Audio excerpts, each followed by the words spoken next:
Exercise है 4.2 और इसका कहां हम लोग पहुंचे हैं, क्वेश्चन नंबर 4 पर।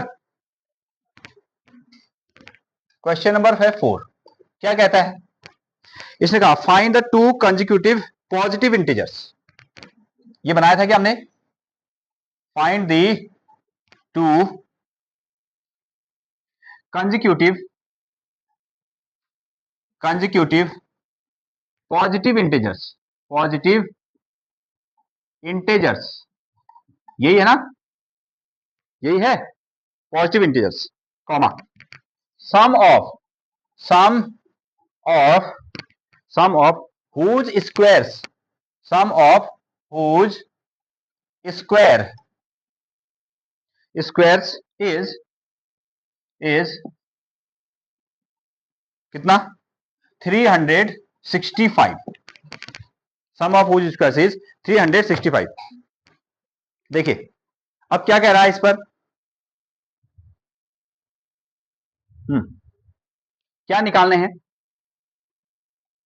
अच्छा नंबर लाइन तो आप जानते हैं ना, find the two consecutive positive integers. Integer आप जानते हैं, आप इंटीजर जानते हैं, हाँ जानते तो हाँ कहिए, जानते हैं, हाँ ठीक है ओके। हाँ कौन होते हैं वो,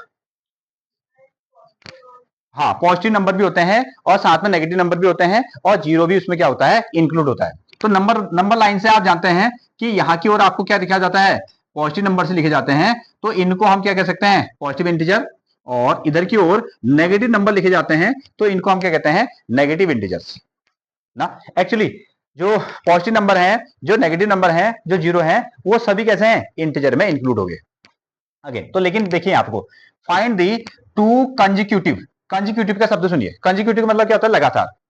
कंसेक्यूटिव का मतलब क्या है, लगातार। अच्छा एक चीज, अच्छा दूसरी क्या है, पॉजिटिव इंटीजर। कैसे इंटीजर होंगे, पॉजिटिव इंटीजर, पॉजिटिव इंटीजर होंगे। तो हमको ना नेगेटिव इंटीजर पर काम नहीं करना है, हमको नेगेटिव इंटीजर पर काम नहीं करना है, हमको कौन सी साइड काम करना है, पॉजिटिव साइड ही काम करना है। एक चीज तो ये मिला, पॉजिटिव इंटीजर्स यहां काम होगा, इधर ध्यान दो।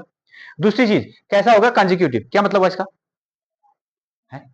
लगातार। लगातार का मतलब हो गया कि अगर मान लो बाय चांस पहला नंबर एक आया, पहला नंबर एक आया तो दूसरा नंबर कितना आएगा आपका, दो, ठीक है। अगर बाय चांस आंसर आया दो तो अगला आंसर कितना आएगा, तीन, ठीक है। अगर एक आंसर आ गया 11 तो अगला कितना, 12 आएगा, ठीक है। इस तरीके से ये मतलब है, अगर फर्स्ट 18 है तो नेक्स्ट वर्ड कितना आएगा, 19, तो अगला नंबर, बीच में कोई गैप नहीं है, तो उसके लिए हम क्या वर्ड यूज करते हैं, कंसेक्यूटिव वर्ड यूज करते हैं। चलिए तो कितने consecutive, find the two consecutive integers ने कहा है, ठीक है।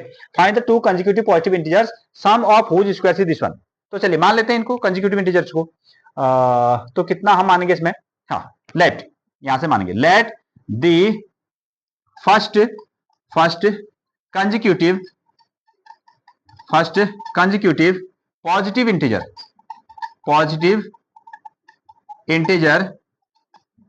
पॉजिटिव इंटीजर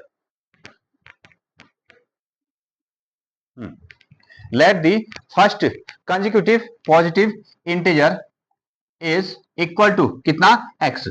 तो हमने क्या किया, पहला जो कंसेक्यूटिव पॉजिटिव इंटीजर है, पहला पॉजिटिव इंटीजर है वो कितना है, x है, x है। अगेन सेकंड, देन द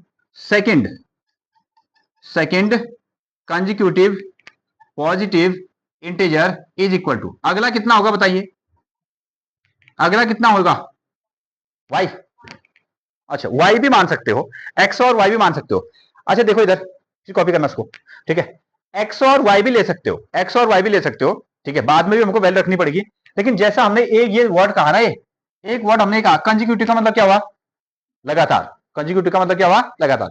अगर मान लो पहला आंसर 1 आया तो अगला कितना आएगा, 2, ठीक है। अगर पहला आंसर 2 आया तो अगला कितना आना चाहिए, 3। अगर पहला 3 आया तो अगला कितना आना चाहिए, 4 आना चाहिए, ठीक है। अब इसमें थोड़ा सा चेक करो, मान लो पहला आंसर आया 1 और अगला कितना आएगा 2, तो 2 जो है ना 1 से कितना दूर है, हाँ ठीक है। जो अगला नंबर आएगा वो पहले वाले से कितना ज्यादा होगा, एक ज्यादा होगा, कितना होगा, एक ज्यादा। अच्छा आंसर सुनो, मान लो वो आंसर आ गया तुम्हारा 18, वहां से कितना आया, पहला आंसर कितना आया 18, तो अगला कितना आना चाहिए, 19 आना चाहिए, अगला आना चाहिए 19। अच्छा मैं कहूं कि अगला आंसर, तो इसको कैसे लिख सकते हैं, क्या हम इसको ऐसे लिख सकते हैं, 18 + 1 = 19, 18 प्लस 1 इज इक्वल टू 19। यहां x और y भी मान सकते हो, लेकिन बाद में आपको ऐसे वैल्यू रखनी पड़ेगी, इसलिए हम ये रखते हुए चलेंगे। तो कंजिक्यूटिव का मतलब है लगातार। पहला नंबर अगर x आया तो अगला नंबर कितना आना चाहिए, x प्लस 1, पहले वाले नंबर से एक ज्यादा, पहले वाले नंबर से एक ज्यादा, इसलिए हमने ये माना है। y भी ले सकते हो, ठीक है, इससे थोड़ा सा सरल हो जाएगा question. Okay, first consecutive positive integer is equal to x और second consecutive positive integer is equal to x plus 1। हाँ, अब आओ इस पर। अब इसने क्या कहा, देखिए क्या करना है इसको, सम ऑफ इनका क्या करना है, ध्यान दो जरा, सम ऑफ इनको हमको ऐड करना है। क्या सीधे ऐड करना है, नहीं, sum of whose squares, sum of whose squares, इनका स्क्वायर करके ऐड करना है, सीधे सीधे ऐड नहीं करना है। सम तो यहां तो समझ में आता है कि दोनों को जोड़ो, लेकिन कहे जोड़ो, इनका स्क्वायर करके जोड़ लो। तो पहले वाले का अगर स्क्वायर करेंगे तो क्या बनेगा, एक्स का स्क्वायर, पहले नंबर का स्क्वायर कितना हो गया, एक्स का स्क्वायर, और दूसरे का स्क्वायर करेंगे तो क्या कैसे लिखोगे, बिल्कुल अगला नंबर क्या है, एक्स प्लस 1 है, इसी का तो स्क्वायर करोगे। अरे एक्स स्क्वायर प्लस 1 थोड़ा करोगे ना, पहला वाला नंबर है एक्स तो उसका स्क्वायर किया, दूसरा वाला नंबर कितना है, एक्स प्लस 1, उसका स्क्वायर किया। तो इसने कहा कि दोनों नंबरों का स्क्वायर करना फिर उसको ऐड करना, तो आंसर किसके बराबर आएगा, आंसर आएगा 365 के बराबर आ जाएगा। चलिए इस पर लगा दो a प्लस बी का होल स्क्वायर, ये आ गया तुम्हारा x का स्क्वायर और a प्लस बी का होल स्क्वायर, इसमें क्या रखेंगे, a का स्क्वायर प्लस 1 का स्क्वायर, b का स्क्वायर, ये आया ना, a का स्क्वायर कितना हो गया x स्क्वायर, 1 का स्क्वायर कितना हो गया 1, और साथ में कितना 2 into a b, 2 into a b कितना लिखोगे 2x, लिखोगे, याद है।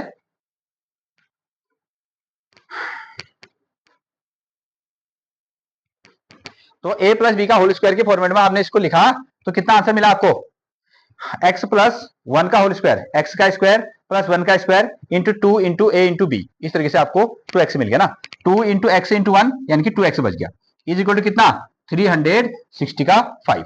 चलिए अब देखो 1x square 1x square 1x square और 1 स्क्वायर कितना हो गया 2x स्क्वायर, ये x स्क्वायर वाला टर्म को लिखो, फिर x वाले टर्म को लिख दो, ये कितना है आपका प्लस का 2x है, ठीक है, और साथ में कितना है प्लस का 1, और ये प्लस 365 है ना, इसको इधर ले आओ कॉपी करके, इधर ले आओ इस साइड, सॉरी इधर लाएंगे तो क्या लिखेंगे, हाँ माइनस 365, इधर कितना बचेगा फिर 0 बच गया, और इसमें लिखो 2x का स्क्वायर प्लस कितना 2x, इसमें से क्या करोगे ऐड या सब्ट्रैक्ट, माइनस कर दोगे, ठीक है माइनस कर दोगे, तो कितना आंसर आएगा 364, प्लस में या माइनस में, माइनस में, इज इक्वल टू कितना आ गया 0 आ गया, ये आ गया 0। अब कोई नंबर ऐसा ढूंढो ना जिससे हम इसको ना छोटा फ्रैक्शन बना सकते हैं, जिससे हम इसको छोटा फ्रैक्शन बना सकते हैं,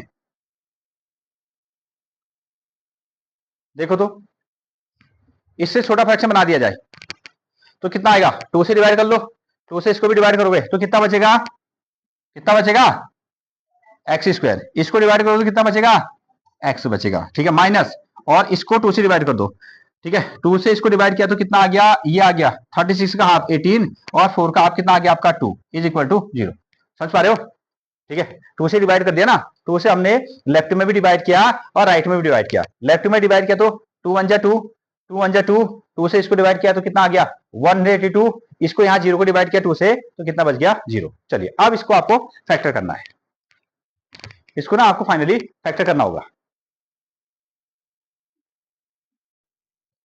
हाँ सही आ गया, दोनों को आप मल्टीप्लाई कर सकते हैं ना, तो इसके लिए हमको क्या करना पड़ेगा, फर्स्ट नंबर और लास्ट नंबर को मल्टीप्लाई करना पड़ेगा, सो फर्स्ट नंबर और लास्ट नंबर ना 1 इंटू कितना 182, इसको मल्टीप्लाई कर दीजिएगा 182, 182 इसके फैक्टर कीजिएगा, कितना आएगा 2 9 जा और 2 1 जा, इसको 7 से डिवाइड करना 13 टाइम, 13 को डिवाइड करना 1 टाइम, तो बीच में कितना चाहिए +1, बीच में चाहिए +1, तो हमने क्या किया 7 2 जा 14, एक नंबर बन गया 14, और 13 1 जा 13, एक नंबर बन गया 13, ये आंसर चाहिए आपको +1, इसलिए हमने इसको प्लस दिया, इसको क्या दिया माइनस दिया ना?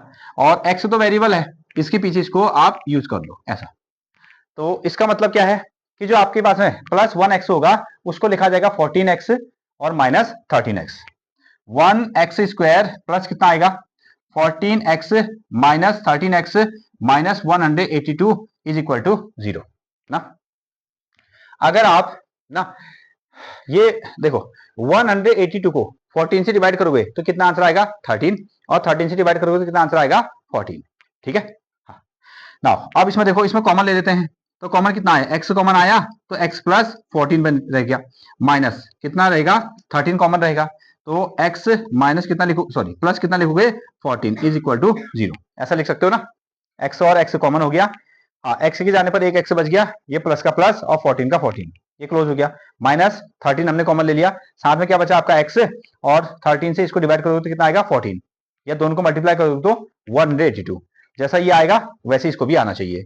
नाउ तो ये बन गया तुम्हारा x प्लस 14 एक पार्ट है, और x माइनस 13 ये दूसरा पार्ट इज इक्वल टू 0, ऐसा आप लिखोगे, दोनों को 0 मार दो, तो एक बन गया आपका x plus 14 is equal to 0, और एक x minus 13 is equal to 0, ऐसा लिख सकते हैं। x इज इक्वल टू, इससे आंसर कितना मिलेगा, x प्लस 14, हाँ x plus 14 is equal to 0, दोनों को 0 डिस्ट्रीब्यूट कर दिया, तो x की वैल्यू कितनी आएगी, हाँ माइनस का 14 आएगा, और दूसरा वाला हाँ प्लस का 13। अब इसने इंटीजर तो कहा, ठीक है, लेकिन हमारे पास इंटीजर आ भी गए, एक माइनस 14 एक प्लस 14 ना, एक सॉरी माइनस 14 और प्लस का 13 आ गया, लेकिन क्या था साथ में कि उसको नेगेटिव इंटीजर पसंद नहीं थे, तो हमारा आंसर कितना हो गया, कितना हुआ x, तो x की वैल्यू कितनी आई 13, पहला इंटीजर हो गया आपका 13, और दूसरा इंटीजर क्या था x प्लस 1, क्या था x plus 1 is equal to 13 plus 1 which is 14, 13 plus 1 is equal to 14, ऐसा आ गया। अब तुम ऐसा कर सकते हो, दोनों का स्क्वायर कर लो, ठीक है, 13 का स्क्वायर कर सकते हो, 14 का स्क्वायर कर सकते हो, और दोनों को आप ऐड करोगे, दोनों को ऐड करोगे तो कितना बनेगा, हाँ 365, चेक करें, देखिए 13 का अगर हमने स्क्वायर किया तो कितना होता है 160 का 9, 169 ऐसा आता है, और 14 का स्क्वायर करोगे तो कितना आता है 100 का 96 हो जाता है, 196 अगेन। अब दोनों को ऐड करो तो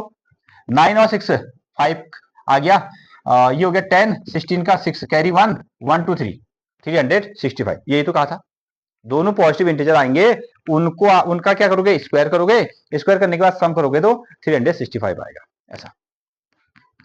हाँ नोट कर ले।